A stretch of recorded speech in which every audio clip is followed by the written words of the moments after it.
Halo semuanya, apa kabar nih? Semoga kita semua selalu dalam keadaan baik. Perkenalkan, saya Franciscus Asisimite, mahasiswa Prodi Bimbingan dan Konseling di Fakultas Keguruan dan Ilmu Pendidikan Universitas Sanata Dharma, Yogyakarta. Dalam video kali ini, saya ingin membahas salah satu tema menarik yang berkaitan dengan pendidikan, yakni tentang pendidikan inklusi. Pernah dengar gak pendidikan inklusi? Penasaran kan apa itu pendidikan inklusi? Tetap nonton video ini sampai selesai ya. Apa sih pendidikan inklusi itu?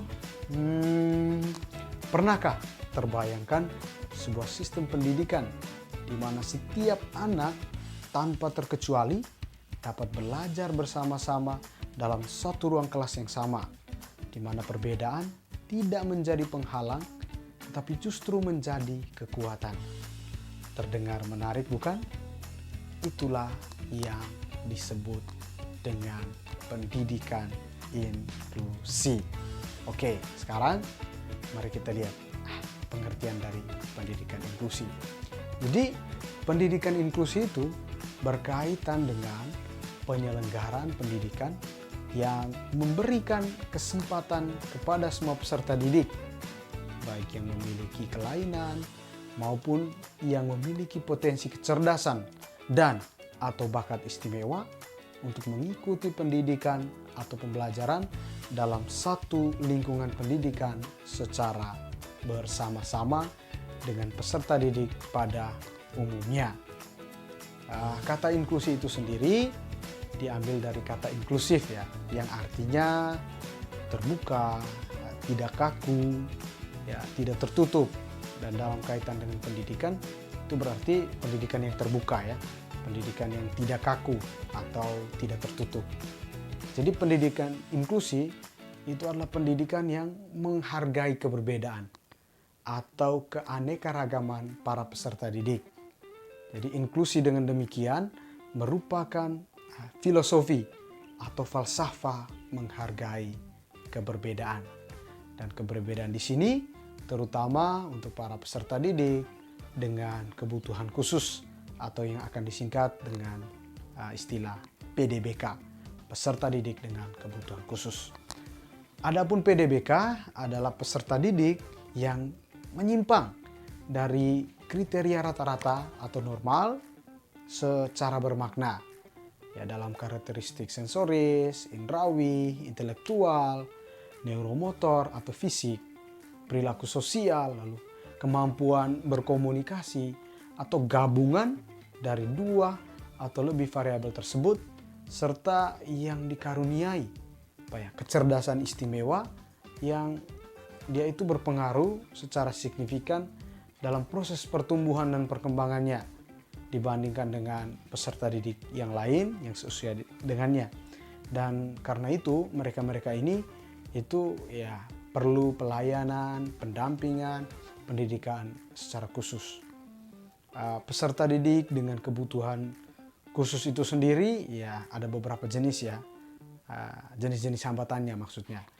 Ada hambatan penglihatan atau sering kita kenal dengan tunanetra. Lalu ada hambatan pendengaran atau tunarungu, kemudian hambatan intelektual ya, slow learner atau tunagrahita, lalu hambatan fisik dan motorik, tunadaksa, kelainan pada otak, lalu kelainan pada fisik, lalu kemudian hambatan komunikasi sosial, anak-anak yang autis, kemudian ada juga yang hiperaktif, lalu hambatan emosi dan sosial, kemudian hambatan majemuk, kesulitan belajar spesifik, atau anak-anak yang cerdas secara istimewa dan berbakat istimewa. Dan dalam pendidikan inklusi, pendidikan terbuka untuk semua anak dengan jenis-jenis hambatan ini. Dan ini mereka itu ya nantinya bergabung dengan anak-anak yang ya dalam tanda kutip itu normal.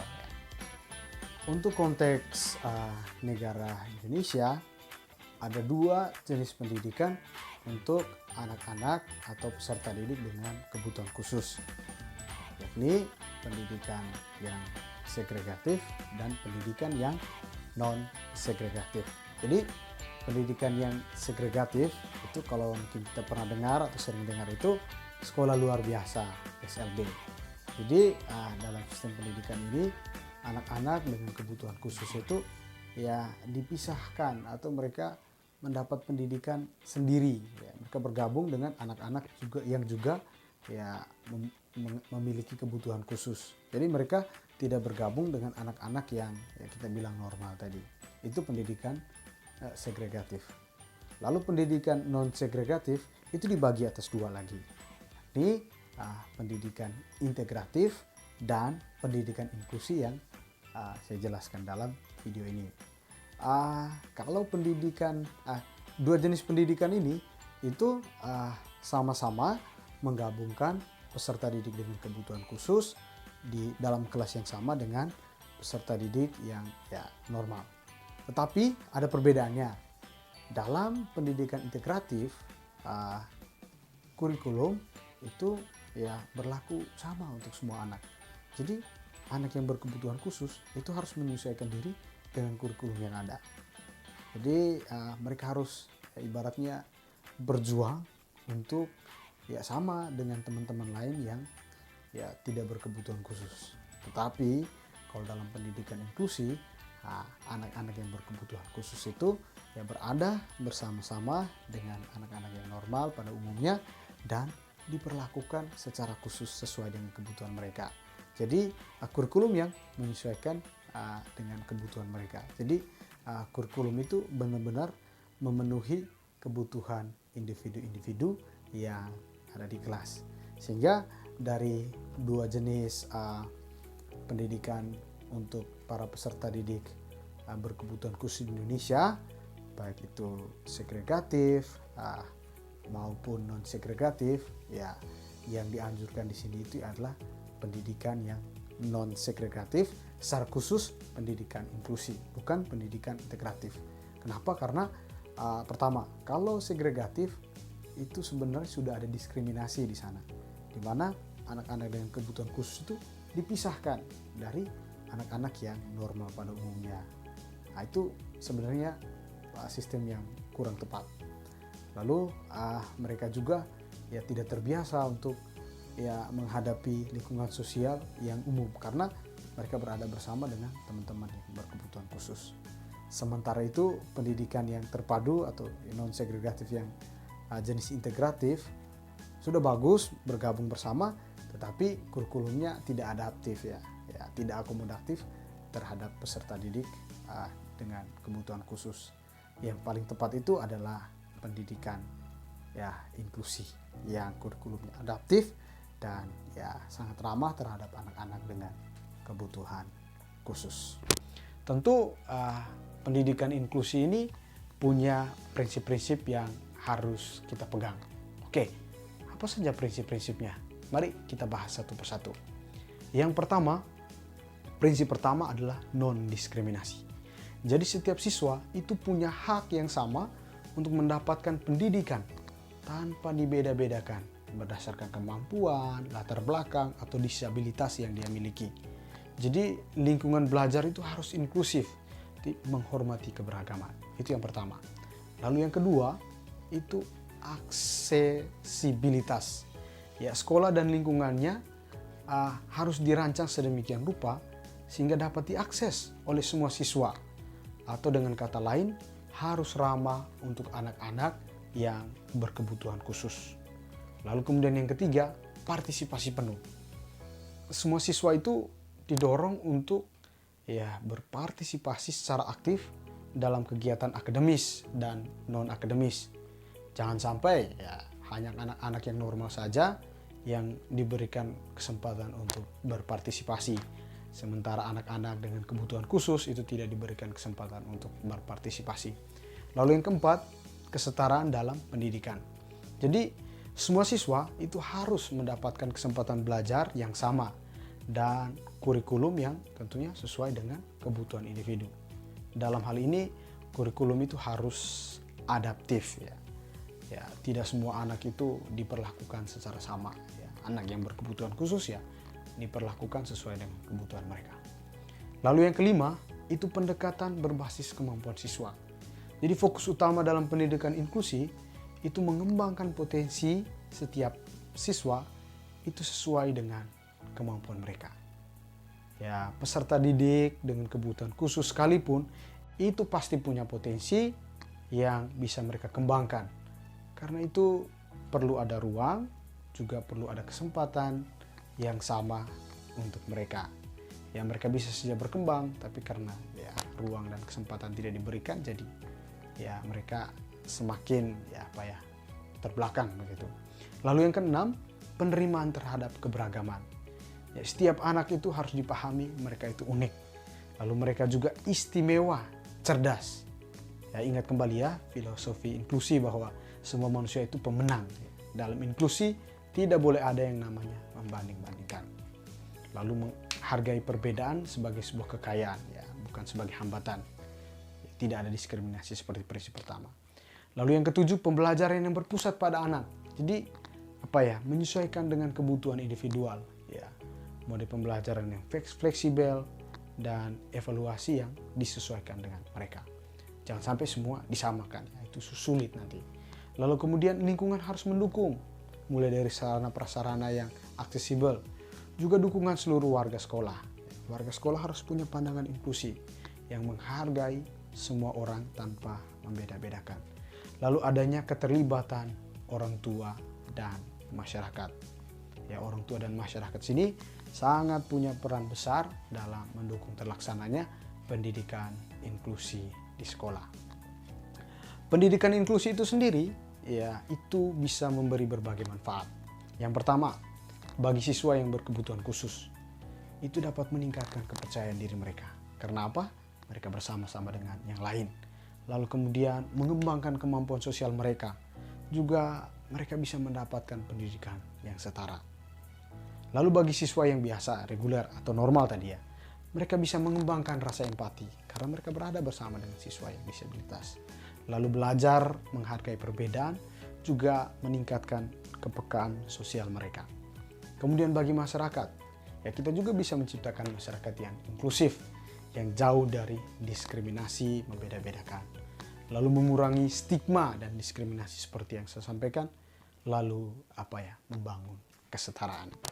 Itu kegunaan dari pendidikan inklusi. Lalu bagaimana pendidikan inklusi itu diimplementasikan dalam kehidupan sehari-hari? Ya tentu perlu ada hal-hal yang kita siapkan. Yang pertama, persiapan sekolah. Itu dimulai dengan pelatihan guru dan staf.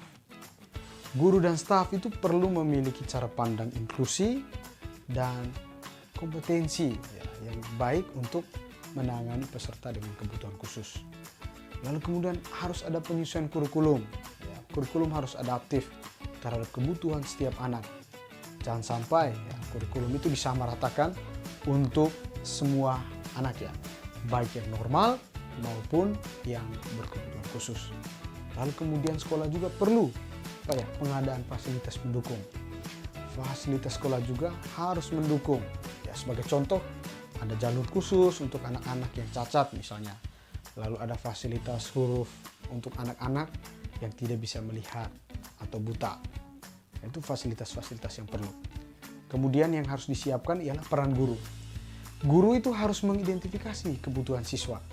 Guru harus buat asesmen untuk mengetahui kebutuhan siswa, sehingga bisa mendampingi siswa atau memberi pelajaran itu sesuai dengan kebutuhan siswa. Lalu kemudian menyusun program pembelajaran individual. Ya, perlu disusun program yang jelas agar ya pembelajaran di kelas itu dapat memenuhi kebutuhan semua siswa. Lalu kemudian membuat evaluasi secara berkala. Evaluasi perlu dibuat secara konsisten agar ada perubahan dari waktu ke waktu ke arah yang lebih baik. Kemudian perlu ada juga yang namanya kolaborasi. Itu pertama, kerjasama dengan para ahli. Ya, perlu ada kerjasama dengan mereka yang paham tentang anak-anak berkebutuhan khusus. Karena tidak semua guru itu ya punya pengetahuan ya untuk menangani anak-anak dengan berbagai kebutuhan. Lalu kemudian keterlibatan orang tua. Ini sekali lagi ditekankan ya. Peran orang tua itu sangat penting. orang tua dapat mendukung dinamika pendidikan inklusi di sekolah. Lalu selain orang tua, seperti yang disampaikan sebelumnya, perlu ada dukungan masyarakat. Dukungan masyarakat di sini itu mengandaikan ya mereka punya pemahaman yang baik tentang pendidikan inklusi, sehingga ada iklim menghargai keberbedaan di tengah masyarakat. Ya, itu yang harus kita siapkan dalam upaya mengimplementasikan pendidikan inklusi di sekolah. Tentu ya ada tantangan dan hambatan dalam mengimplementasikan pendidikan inklusi di sekolah. Yang pertama masih kurangnya kesadaran masyarakat tentang pendidikan inklusi. Lalu kemudian sumber daya terbatas ada kurangnya fasilitas, tenaga pendidik yang terlatih untuk mendukung peserta didik dengan kebutuhan khusus. Lalu masih terasa sekali stigma dan diskriminasi atau sikap negatif terhadap peserta didik dengan disabilitas. Nah, ini tentu menjadi kendala. Lalu bagaimana kita meningkatkan lingkungan yang inklusi? Kita membangun suatu kultur. Pertama, perlu adanya peningkatan kesadaran dan pemahaman tentang inklusi, edukasi tentang inklusi, pendidikan anti diskriminasi. Seperti yang mungkin saat ini sedang saya lakukan Saya berusaha untuk memberi pemahaman tentang pendidikan inklusi. Lalu pentingnya peran pemimpin sekolah. Pemimpin sekolah harus konsisten tentang ini, harus punya komitmen untuk mengembangkan pendidikan inklusi. Lalu kemudian ada pelatihan pengembangan guru. Pelatihan guru tentang pembelajaran inklusi, lalu kemudian kolaborasi dengan guru pembimbing khusus itu harus tetap dilakukan. Lalu yang penting juga adalah pengembangan lingkungan belajar yang aksesibel dengan infrastruktur yang mendukung konsisten tentang ini, harus punya komitmen untuk mengembangkan pendidikan inklusi. Lalu kemudian ada pelatihan pengembangan guru. Pelatihan guru tentang pembelajaran inklusi, lalu kemudian kolaborasi dengan guru pembimbing khusus itu harus tetap dilakukan. Lalu yang penting juga adalah pengembangan lingkungan belajar yang aksesibel dengan infrastruktur yang mendukung anak-anak berkebutuhan khusus. Lalu kemudian membangun interaksi yang positif dengan teman sebaya, lalu kemudian kegiatan ekstrakurikuler yang inklusi, juga keterlibatan orang tua dengan mitra, itu dalam kolaborasi dengan organisasi atau komunitas. Lalu kemudian penggunaan teknologi untuk mendukung itu teknologi yang asistif pembelajaran digital yang fleksibel. Lalu kemudian juga pengembangan kurikulum yang inklusif, kurikulum yang fleksibel, lalu diferensiasi, lalu materi pembelajaran yang mencerminkan keberagaman. Lalu tetap yang penting itu bagaimana kita selalu membuat evaluasi. Ini sudah tepat atau belum? Ini bagaimana ke depannya? Lalu kemudian kita menciptakan suatu budaya pendidikan inklusi. Adapun kunci sukses pendidikan atau pembelajaran bagi para peserta didik dengan kebutuhan khusus dalam pendidikan inklusi. Yang pertama itu adalah mengembangkan iklim atau atmosfer yang ramah peserta didik dengan kebutuhan khusus. Hal ini tentu tidak bisa sekali jadi harus ada pembiasan yang terus-menerus agar menjadi semacam karakter dari semua pihak yang mendukung pembelajaran inklusi di sekolah. Lalu yang kedua perlu adanya pemahaman tentang peta bagi peserta didik dengan kebutuhan khusus. Jadi pihak sekolah itu perlu memiliki gambaran yang lengkap tentang siswa-siswa dengan kebutuhan khusus yang ada di sekolahnya.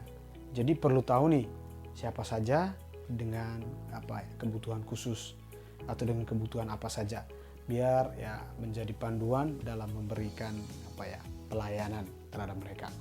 Lalu yang ketiga merancang kurikulum, sekali lagi pembelajaran secara fleksibel dan akomodatif. Ini yang selalu saya sampaikan dalam video ini, bahwa kurikulum itu harus selalu fleksibel, lalu kemudian akomodatif terhadap semua siswa. Jangan sampai ya ada siswa dengan hambatan pendengaran, itu diuji kemampuan listeningnya, kemampuan mendengarnya. Tentu ini hal yang sangat tidak mungkin dan sangat tidak adil untuk mereka. Atau siswa yang tidak bisa melihat atau buta, itu diuji kemampuan untuk membaca, lalu disamakan dengan peserta didik yang lain. Ini sama sekali tidak mungkin ya, dan tidak adil.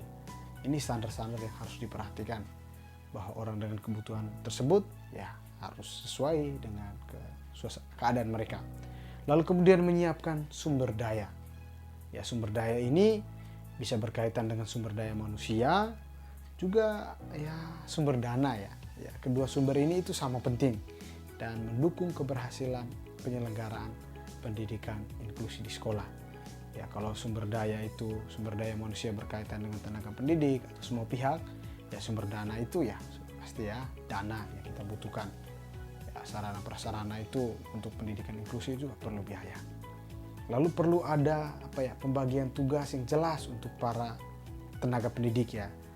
Jadi para tenaga pendidik itu perlu mengetahui tupoksi mereka tugas pokok dan fungsi, agar tugas-tugas mereka itu bisa dijalankan secara lebih efektif. Lalu kemudian yang terakhir selalu monitoring dan evaluasi. Ini selalu yang terakhir. Ini kedua hal yang sangat membantu memperlihatkan hasil pendidikan inklusi yang sudah coba diterapkan. Apakah berjalan sesuai dengan rencana atau belum ya. Kalau sudah sesuai rencana apa yang perlu ditingkatkan, kalau belum apa yang perlu diperbaiki. Sehingga dua hal ini itu sangat-sangat berkaitan. Baik, sebagai kesimpulan pendidikan inklusi itu menekankan pentingnya orang untuk menerima setiap siswa dengan segala kekuatan dan tantangannya, serta menekankan peran sekolah sebagai tempat yang mendukung perkembangan semua siswa secara maksimal. Jadi pendidikan inklusi itu bukan sekedar konsep tapi sebuah gerakan menuju pendidikan yang lebih adil dan manusiawi. Mari kita bersama-sama mendukung terlaksananya dan pengembangan pendidikan inklusi di Indonesia. Jadi kita sama-sama mendukung gerakan ini, karena kalau bukan kita siapa lagi pendidikan itu hak semua anak tanpa terkecuali. Pendidikan pada akhirnya itu harus memanusiakan manusia. Jangan sampai malah terjadi ada diskriminasi dalam dunia pendidikan. Dunia seharusnya di mana orang belajar untuk menghormati keberagaman malah menjadi tempat di mana orang saling mendiskriminasi. Jadi pendidikan khususnya pendidikan inklusi itu mengajarkan kita bagaimana pendidikan itu memanusiakan manusia atau membuat manusia menjadi lebih bermartabat. Semoga video yang sudah saya sampaikan panjang lebar ini itu sungguh bisa membantu kita untuk lebih memahami tentang apa itu pendidikan inklusi, dan secara perlahan-lahan kita bersama mencoba untuk menerapkannya. Kalaupun kita tidak berada di lingkungan pendidikan, paling kurang kita punya pemahaman yang inklusi. Dalam arti ketika kita melihat orang yang berbeda dengan kita tidak lantas mendiskriminasi mereka atau melihat itu sebagai hal yang membahayakan, tetapi selalu melihat perbedaan itu sebagai kekayaan yang perlu disyukuri dan sebagai kesempatan yang bisa kita pakai sebagai kekayaan tadi seperti saya sampaikan, yang bisa kita manfaatkan untuk perkembangan bangsa dan negara kita. Pada akhirnya saya harus sampaikan bahwa ini hal yang sangat penting dan sangat urgen di negara ini, karena seperti yang kita lihat, seperti yang kita tahu, masih ada begitu banyak diskriminasi dan anggapan yang tidak tepat tentang orang-orang dengan kebutuhan khusus. Mari saudara-saudariku sekalian, kita dukung pendidikan inklusi. Hidup pendidikan inklusi, hidup pendidikan Indonesia, pendidikan yang semakin membuat manusia semakin bermartabat. Sekian dan terima kasih. Semoga bermanfaat.